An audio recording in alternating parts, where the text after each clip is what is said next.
I was born on July 9th, 1943. At that time, my father was working in the resistance against the Japanese invaders. Even though my father passed away when I was very young, not even 10 years old, probably 9 years old at the time, the influence that my father had on my path of development was extremely large. Originally, my father was a teacher at a medical school and really had no relationship to the war effort whatsoever. But during the war against the Japanese, he was going through Jiangxi province with his students, and he saw that behind the Chinese lines there were very many people, soldiers, who had been injured with no one to care for their wounds. So at that point he took his students and they actually, instead of continuing to the southwest where they had been planning on retreating to, he stayed there with these students and began working at the military hospital there.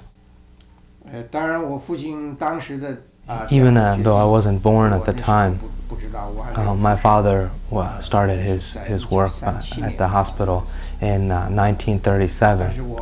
But I heard about it later from other people, and the influence it had on me was profound.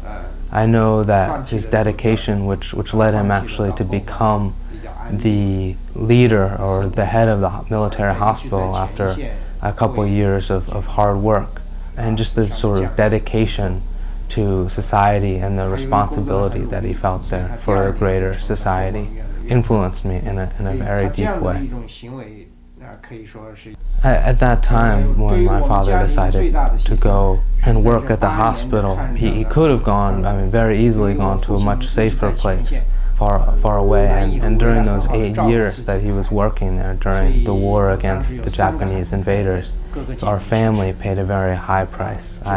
I had 3 siblings actually that, because of inadequate medical care, passed away during that time. So the sort of sacrifice that our family had to make for my father's decision was quite a large one. Another very large influence that my father had on me was that during that time, after 1949, when there was a victory over the Japanese invaders, the Kuomintang, or KMT, had already become very corrupt at that point, and my father had already refused to be a part of some of their activities because of that sort of corruption that was in the party, and the sort of influence that had on me, because obviously, he was very gifted and could have gone a long way within the party, but because of his decision not to do that, it's really influenced me to think, as my father did, that what's important is to work on behalf of all of the people and the country as a whole, and not for a particular political party. And I think that that's been something that has influenced me very strongly, to not really desire to be affiliated with a particular party, but to feel strongly about the Chinese people as a whole. And even though later I started the Chinese Democratic Party, if that party too ceased to be something, became corrupt and ceased to be something that was working for the behalf of the Chinese people, I would also disassociate myself from that party. This idea of pursuing democracy is not something that started with my generation. It's something that has been in China for over 100 years now.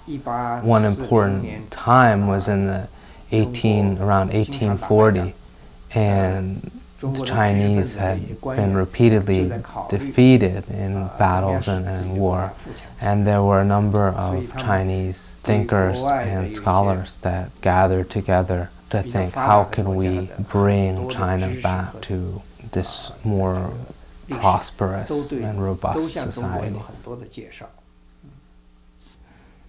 One of the things that Lincoln said that's been especially important is the idea of government of the people, by the people, for the people, and the sort of idea that the government is something that the people have a stake in, that the people, to some extent, that they own that process, something that we in China and the intellectuals in China have really taken to heart in a deep way.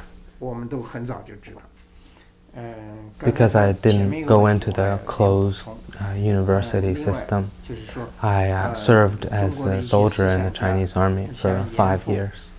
And then after that, I went into the factory life, electrical engineer, as I suppose what you would call it.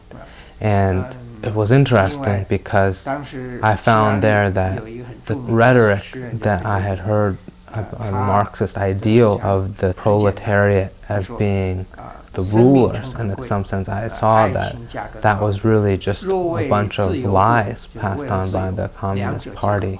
The factory workers that I was with and myself really had no freedom or to speak or power to influence anything.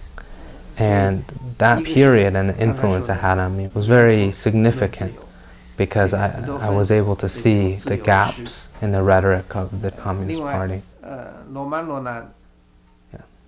As someone working in the factories, we were able to see that the gap between us and the other Western countries was rising, and that the level even of the factory workers in other countries was much higher than our own.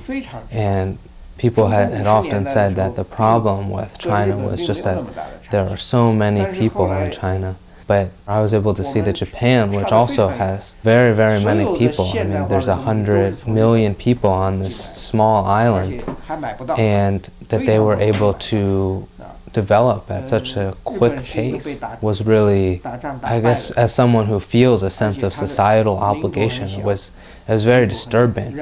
And it was in that time too, and sort of after seeing some of the things that had happened with the Cultural Revolution, that I was able to put the pieces together and realize that the reason that we were not having the sort of development that was happening in Japan or other countries was because that there was only one political party. And it was the same problem that had existed before when the KMT was in power. That there was one party, and in this case, it was controlled by Mao Zedong, and that system itself was just intrinsically flawed, and that it needed to be changed. In